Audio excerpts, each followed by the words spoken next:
नमस्कार, मी पंजाब डक. मी माझ्या शेतामध्ये आणि या ठिकाणून महाराष्ट्रातल्या शेतकऱ्याला अंदाज देणार आहे.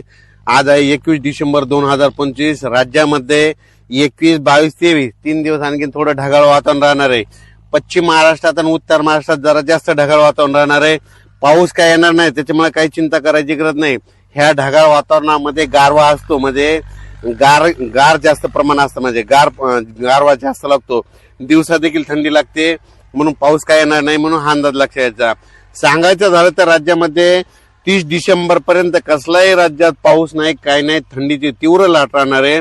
मात्र 99 वर्ष 2026 1 जानेवारीला मात्र या ढगाळ वातावरण राहणार आहे, म्हणून हा अंदाज लक्षात घ्यायचा. ह्या ढगाळ वातावरणामुळं टरबूजवाले, वेलवर्गीयवाले आणि ऊस उगवण्यासाठी खूप म्हणजे चांगला अंदाज आहे.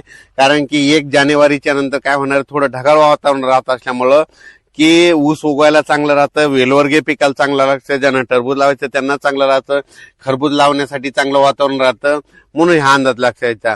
आभाळ जरी राहिलं तर त्याच्यामध्ये देखील मध्ये थंडी राहणार आहे, म्हणून हा अंदाज लक्षात घ्यायचा. ही 30 डिसेंबर पर्यंत तर थंडी कायमचीच राहणार आहे. 30 तारखेला मध्यरात्री मात्र पण आभाळ येणार आहे, म्हणून हा अंदाज लक्षात घ्यायचा. राज्यात मात्र 10 दिवस मात्र चांगलं तीव्र थंडीची लाट राहणार आहे, म्हणून हा अंदाज लक्षात घ्यायचा. राज्यात सांगायचं झालं तर यावर्षी थंडीची चांगली लाट आहे, म्हणून हरभऱ्याचं पीक चांगलं येणार आहे, गव्हाचं पीक येणार आहे. म्हणून पूर्व विदर्भ, पश्चिम विदर्भ, दक्षिण महाराष्ट्र, उत्तर महाराष्ट्र, कोकणपट्टी, खानदेश सर्व शेतकऱ्याला सांगू इच्छितो की यावर्षी हरभऱ्याचं, गव्हाचं पीक चांगलं येणार आहे, म्हणून चांगली मेहनत घ्या, चांगलं पाणी द्या. असे केल्याच्या नंतर चांगलं पीक येणार आहे. आणि फक्त राज्यामध्ये आता 2-3 दिवस म्हणजे 21, 22, 23 पश्चिम महाराष्ट्र आणि उत्तर महाराष्ट्रामध्ये ढगाळ वातावरण राहणार आहे.